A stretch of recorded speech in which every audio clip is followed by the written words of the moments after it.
Hey, what's up, guys? Jalen with Focus Detail here. A couple days ago, I got a message from a lady asking if I can help her out with her car.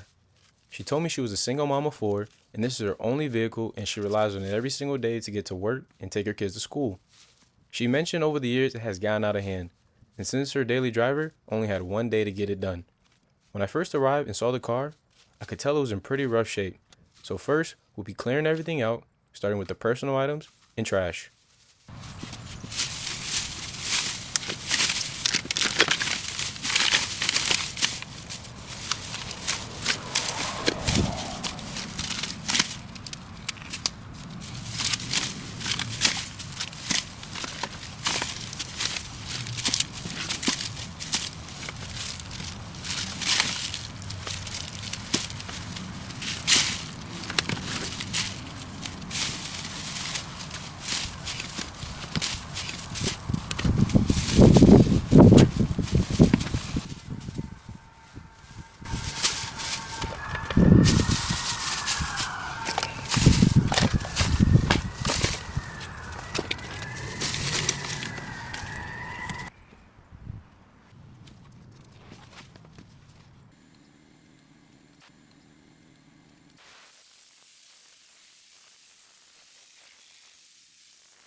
While I was extracting the carpets and the floor mats, my camera actually died, and with the sun going to set later, I couldn't stop and wait, so I kept pushing through.